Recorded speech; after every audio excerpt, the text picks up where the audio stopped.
problems getting connected. But anyway, and I want to know how your weekend was this weekend. Was it good? Did you get out? A little bit colder than what I thought it ought to be. I thought it should be a little bit warmer. Anyway, I'm experimenting with a new microphone today, so we're going to see how this sound goes.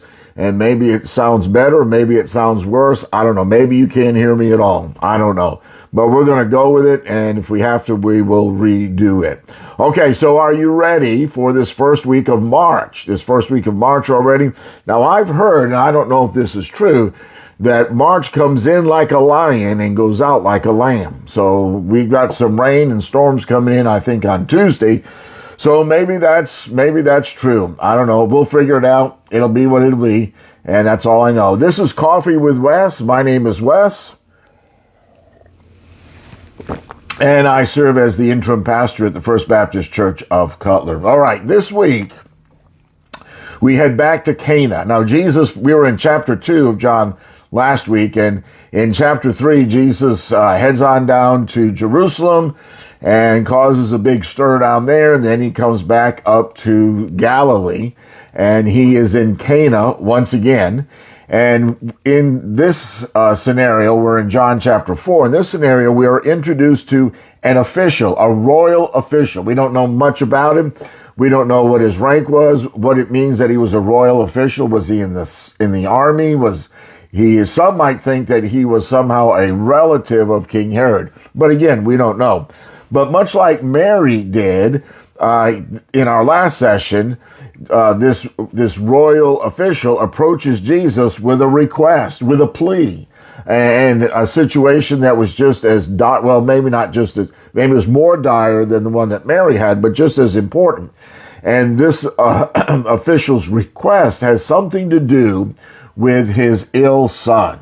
And so we're going to camp this week, all throughout this week, around John chapter 4, verses 46 through 54. So you can go ahead and read those verses for yourself. For right now, this morning, I'm going to just read 2 verses from John chapter 4, verses 46 and 47.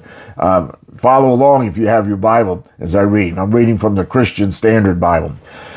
So he came again to Cana, that's Jesus. So Jesus came again to Cana in Galilee, where he had made the water wine. And at Capernaum, there was an official whose son was ill. And when this man heard that Jesus had come from Judea to Galilee, he went to him and he asked him to come down and heal his son, for he was at the point of death. So here we have a father who is urgently seeking help for his son.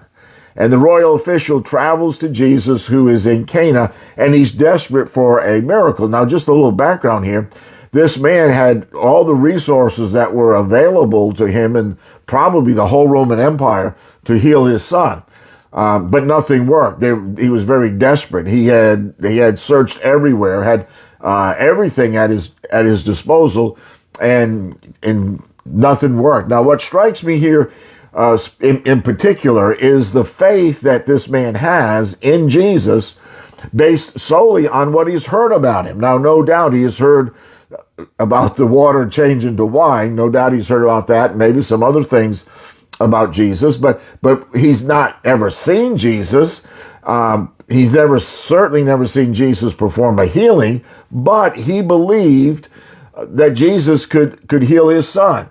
And so this is a reminder to us today that faith is not always about what we see. And when I say about what we see, I mean seeing with our eyes physically, but also seeing with the eye of our mind, if you will. But it's about believing. Faith is about believing in what God can do, even in situations where the outcome seems totally impossible, even when we can't see a way out. And sometimes God calls us to trust in his ability to work beyond what we can perceive or what we can see with our eyes. So think about that today. And so the thought of the day is this. Have there been times in your life when you struggled to believe that God could change your circumstances?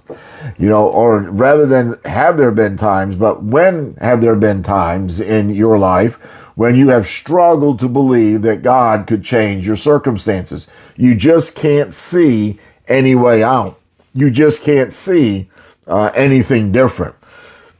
Take a moment today and renew your trust in the power of God, even when you can't perceive a solution, even when you can't see beyond the situation. Okay, folks, happy Monday. We didn't drink much coffee today. What's up with that? Get a couple of sips of the coffee in you, and if you're watching this late in the day and you're past the coffee, get you some of that Sundrop soda and get you a couple of sips of the Sundrop, and it'll do your body good. At least that's what I'm told. I don't know. What do I know? I drink the coffee all day long. All right. Bye for now. See you again soon. Have a great Monday.